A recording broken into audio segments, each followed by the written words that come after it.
Assalamualaikum warahmatullahi wabarakatuh. Perkenalkan, nama saya Nurhalis Mubarok, dari mahasiswa dari Universitas Islam Maulana Malik Ibrahim Malang, jurusan biologi. Di sini saya akan memaparkan materi tentang kedudukan hadis dalam syariat Islam. Di sini saya akan menjelaskan sedikit tentang apa saja yang telah saya diskusikan dengan kelompok saya, yaitu dengan Raflan Al-Fatan dan Fahira Az-Zahra. Langsung saja pada yang pertama adalah pengertian dari hadis. Dalam hadis menurut bahasa yaitu adalah sesuatu yang baru, menunjukkan sesuatu yang dekat dalam kurun waktu yang singkat. Hadis juga berarti berita, yaitu sesuatu yang diberitakan atau diberitahukan atau disampaikan dan dipindahkan dari seseorang kepada orang lain. Sedangkan menurut istilah sendiri, hadis merupakan syara' atau hal-hal yang datangnya dari Rasulullah Shallallahu Alaihi Wasallam, baik itu sebuah ucapan, perbuatan ataupun pengakuan dari Rasulullah Shallallahu Alaihi Wasallam. Ada beberapa ciri hadis. Yang pertama adalah hadis qauliyah, yaitu hadis yang berasal dari ucapan-ucapan Rasulullah Shallallahu Alaihi Wasallam yang diucapkan dalam berbagai tujuan dan persesuaian atau tergantung dengan situasi yang sedang Rasulullah SAW alami. Yang kedua adalah hadis fi'aliyah, hadis yang berasal dari perbuatan-perbuatan Nabiullah Muhammad SAW, seperti pekerjaan melakukan salat 5 waktu dengan tata caranya dan rukun-rukunnya, pekerjaan menunaikan ibadah hajinya, dan pekerjaan mengadili dengan suatu saksi dan sumpah dari pihak penuduh. Yang ketiga adalah hadis taqriyah, hadis yang berasal dari perbuatan dari sahabat Nabi Rasulullah SAW yang telah diikrarkan atau diakui oleh Nabiullah Muhammad SAW, baik perbuatan itu berbentuk ucapan ataupun perbuatan yang berbentuk kejadian atau perbuatan. Sedangkan ikrar itu ada kalanya dengan cara mendiamkannya dan atau melahirkannya, anggap baik terhadap perbuatan itu, sehingga dengan adanya ikrar ada persetujuan tersebut.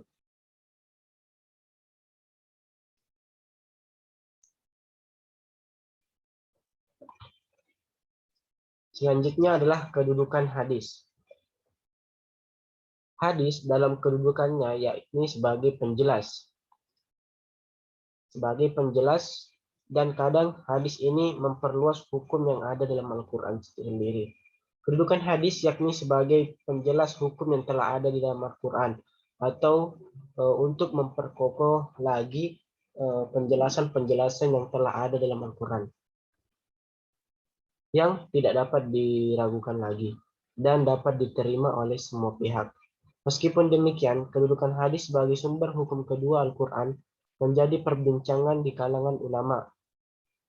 Perbincangan ini muncul disebabkan oleh penjelasan dari Allah Subhanahu wa Ta'ala yang telah mengatakan bahwa Al-Quran itu telah sempurna dan tidak perlu adanya penambahan dari sumber lain.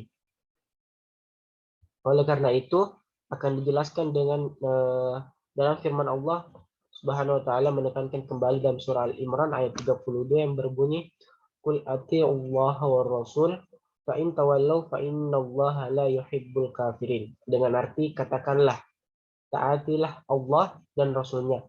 Jika kamu berpaling, maka sesungguhnya Allah tidak menyukai orang-orang kafir. Dalam Quran surah Al-Imran ayat 23. Dari ayat tersebut kita dapat memahami bahwa kita harus taat terhadap Allah dan juga Rasulnya, yaitu Nabi Muhammad SAW, agar tidak termasuk ke dalam orang-orang yang kafir, karena Allah sangat tidak menyukai orang-orang kafir. Sedangkan dan juga hadis tersebut merupakan penjelasan dari Rasul terhadap wahyu yang telah diturunkan Allah Subhanahu wa Ta'ala, maka kita harus mematuhi juga. Nabi Muhammad SAW bersabda, yang artinya, barang siapa yang menghidupkan satu sunnah dari sunnah-sunnahku, yang telah ditinggalkan sesudahku, maka dia mendapat pahala sama dengan pahala orang-orang yang mengerjakan tanpa dikurangi sedikit pun. Berdasarkan firman Allah Subhanahu wa taala dan sabda Rasulullah SAW yang telah disampaikan tadi, dapat dipahami bahwa kedudukan dari sebuah hadis sebagai sumber dalam penetapan hukum Islam berada tepat di bawah Al-Quran. Hal ini dikarenakan Allah memerintahkan kita untuk mentaati Allah dan Rasul-Nya. Al-Quran adalah qat'i al-wujud dari Allah Subhanahu wa taala, sedangkan hadis adalah zanni al-wurud dari Rasulullah Shallallahu alaihi wasallam itu sendiri. Selanjutnya adalah fungsi hadis. Fungsi hadis dalam Islam, Al-Quran merupakan sumber pokok seluruh permasalahan yang ada di dunia, dan hadis merupakan sumber kedua setelah Al-Quran. Dalam surah An-Nahl ayat 44, Allah berfirman dengan arti yang Al-Quran menekankan Nabi Muhammad SAW berfungsi untuk menjelaskan dan tujuan firman-firman Allah Subhanahu wa taala. Oleh karena itu, apa-apa yang disampaikan dan dicontohkan oleh Nabiullah Muhammad SAW harus diikuti dan diteladani oleh seluruh kaum muslimin. Dimulai pada zaman sahabat, para ulama telah sepakat dalam penetapan hukum didasarkan pada sunnah Nabi, terutama dengan petunjuk yang berkaitan operasional. Imam Ahmad mengatakan bahwa seorang tidak dapat memahami keseluruhan isi Al-Quran tanpa melalui perantara hadis. Imam Asy-Syaib'i juga menyampaikan pendapatnya yang jika kita tidak akan bisa mengistinbah atau mengambil kesimpulan dari Al-Quran tanpa melalui perantara hadis. Dengan demikian sangat jelas jika fungsi hadis tersebut adalah sebagai bayan atau penjelas bagi Al-Quran. Contoh serta gambaran tentang bagaimana hadis menjelaskan isi Al-Quran. Yang pertama adalah dalam Al-Quran surah Al-Ma'idah ayat 1. Yang artinya Allah telah menghalalkan makanan yang baik-baik. Dan dalam surah Al-A'raf ayat 156 yang artinya Allah telah mengharamkan yang kotor-kotor. Di antara kedua ayat tersebut terdapat beberapa hal yang bersifat syuhbar atau tidak jelas ataupun samar-samar. Ukuran pandangan seorang tentang baik dan buruknya sesuatu adalah berbeda. Oleh karena itu Rasulullah SAW yang menetapkan mana hal yang buruk dan mana hal yang baik dengan memberikan nama istilah haram dan halal. Contoh yang kedua adalah Al-Quran membolehkan daging hewan-hewan yang ditangkap dan daging hewan-hewan yang pemburu yang sudah diajar dengan patuh dan mengerti. Jelas jika hewan itu digunakan untuk berburu belum terlatih, maka haram daging hewan tersebut karena dikhawatirkan hewan yang diburunya adalah untuk dirinya sendiri.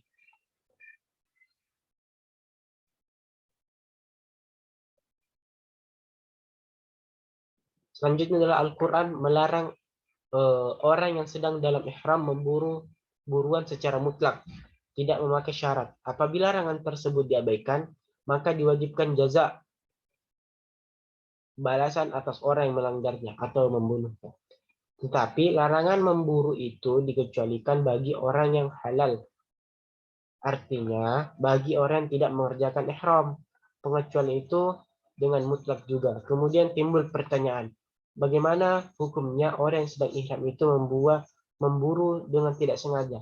Oleh Rasulullah SAW dijelaskan bahwa memburu buruan bagi orang yang sedang ihram itu sama saja. Hukumnya antara yang sengaja dengan yang tidak disengaja, dan kewajibannya menunaikan denda atau dam.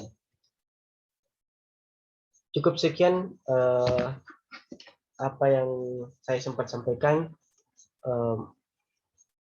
Kurang dan lebihnya mohon dimaafkan. Saya akhiri. Assalamualaikum warahmatullahi wabarakatuh.